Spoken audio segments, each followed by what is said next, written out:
जय श्री राम भक्तों, आज ऐसी कहानी सुनाएंगे जिसका सुनने के बाद आपका दिन अच्छा गुजरेगा। बहुत समय पहले भारत में एक महान कवि हुए जिनका नाम कालिदास था। कहा जाता है कि कालिदास बचपन में बिल्कुल पढ़े लिखे नहीं थे। वे एक गांव में रहते थे और जंगल में लकड़ी काटने का काम करते थे। उन्हें पढ़ाई लिखाई का कोई ज्ञान नहीं था, इसलिए लोग उन्हें मूर्ख समझते थे। एक बार की बात है, एक दिन कालिदास पेड़ की उस डाली को काट रहे थे जिस पर वे खुद बैठे थे। ये देखकर कुछ विद्वान पंडित हंसने और मजाक उड़ाने लगे। उसी समय उनके मन में एक योजना आई। उस समय एक बहुत विद्वान और घमंडी राजकुमारी थी जिसका नाम विद्योत्तमा था।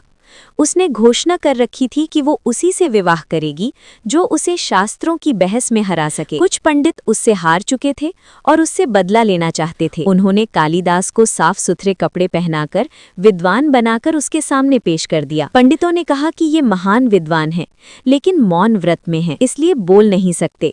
जब बहस शुरू हुई तो विद्योत्तमा ने हाथ से एक उंगली दिखाकर सवाल पूछा। कालिदास ने सोचा कि वो उसकी आंख फोड़ने की धमकी दे रही है, इसलिए उसने 2 उंगलियां दिखाई, जैसे कह रहा हो कि मैं तुम्हारी दोनों आंखें फोड़ दूंगा। पंडितों ने तुरंत उसका अर्थ बदल दिया।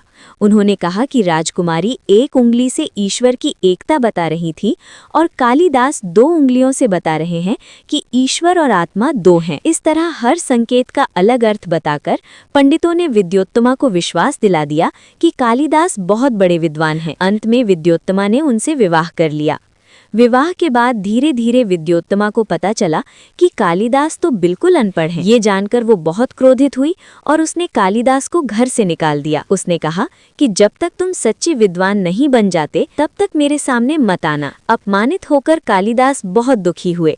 कालिदास उसी वक्त प्राण लिया कि अब वे ज्ञान प्राप्त करेंगे ही आएंगे। वे एक मंदिर में गए और माँ काली की कठोर भक्ति करने लगे। कई दिनों तक तपस्या करने के बाद माँ काली उनकी भक्ति से प्रसन्न हुई और उन्हें आशीर्वाद दिया।